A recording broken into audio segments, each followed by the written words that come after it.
So, free agency. We're kind of like still in it, but not really. I mean, now we're so focused on like pro days, we're focused on the upcoming draft. Especially with us ending off March, April is pretty much draft month altogether.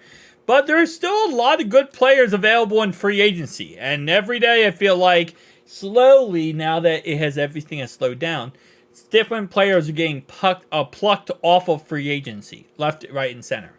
So let's talk about who's available still in free agency, who are the best options available, all that kind of good stuff. So, starting off right away, AJ McCarron, by the way, is still technically available. Now, he did go back to the XFL.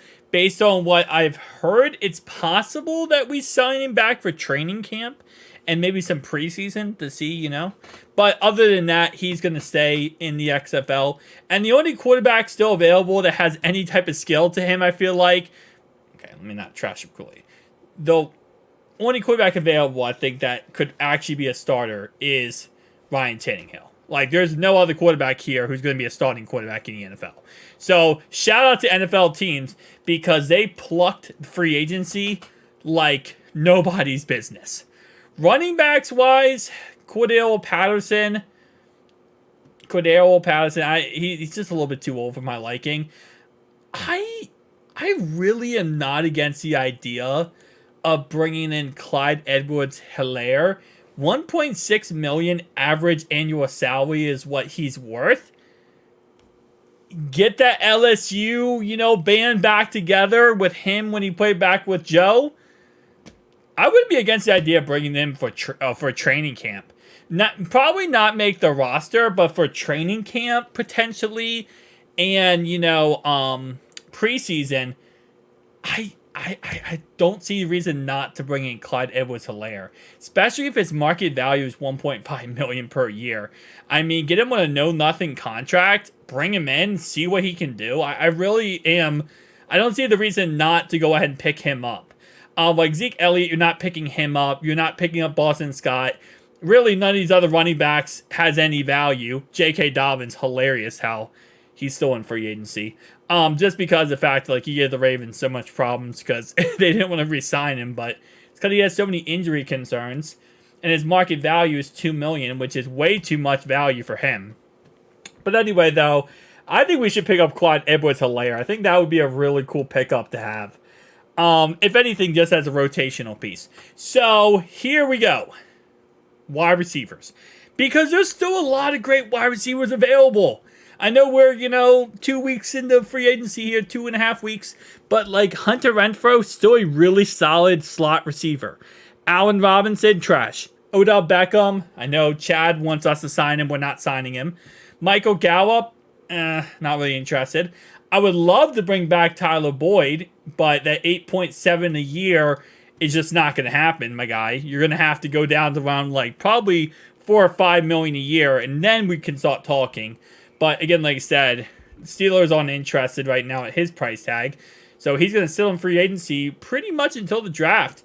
And then once the team after the draft doesn't get the guy they want, they're going to go ahead and probably pick him up. Michael Thomas, too many injury concerns. MVS, I'm not interested. Russell Gage, not really interested. Honestly, any of these receivers, no. There's only I'm interested in Hunter Renfro for a very cheap contract. I mean, like a very, very cheap contract. But other than Hunter Renfro and Tyler Boyd, I'm not interested in any of these other receivers. There's no real actual good options there. But, I mean, I'm sure there's going to be, those guys are going to sign with teams before training camp and free agency. Like, once the draft happens, all those veteran receivers, they're going to get signed somewhere. They're just going to get picked up and signed somewhere, and we'll see how that ends up working out. But Logan Thomas, yeah, no, the tight end market, again, I love the tight end market because it's just like all old guys. Especially once you get to this part of free agency, all you have is just like the ancient offensive, ancient tight ends out there. Yeah, offensive lineman for the most part. Mekhi Becton's still available. Ain't nobody gonna sign him. Yeah, no. It is, again, like I said, it's just like after free agents, after the draft, a lot of these guys go. And then guards. Did Cody Whitehair? Cody Whitehair did not sign yet. I still and maybe I'm in the minority here, I still want to pick him up.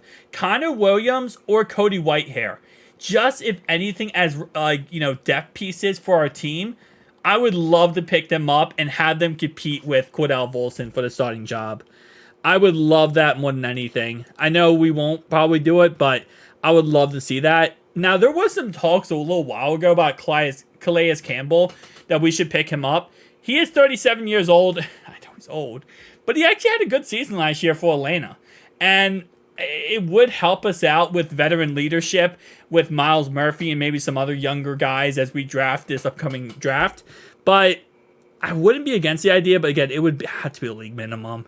And it would have to be a know-nothing contract or an incentive-based contract. And even then, I don't think he would do it. So I don't think that would really work out for us. D tackles, yeah, no one. Tahir Tart's still available, but we did bring him in, and he didn't work out a contract with us. So I'm not expecting, really any option there to. I'm not expecting us to do anything there. If we brought him in and we didn't like him or it didn't work out, we're not going to do really much of anything here. Cornerback position. We still, and again, we tried to pick up the guy that went to the Chargers. We're still interested in picking up a cornerback, especially a veteran cornerback in free agency. I know we're going to draft somebody, but we're still interested. And I will say, if we're interested, Trey Flowers and Eli Apple, I don't think are a bad option. I think Trey Flowers is a good option. I think Eli Apple is an option. But I think both of those guys, again, as a cornerback 4 or a cornerback 5 behind Dax Hill, when you move him down to the slot, I don't think it's a bad option available. And Jamal Adams still available. Justin Simmons still available.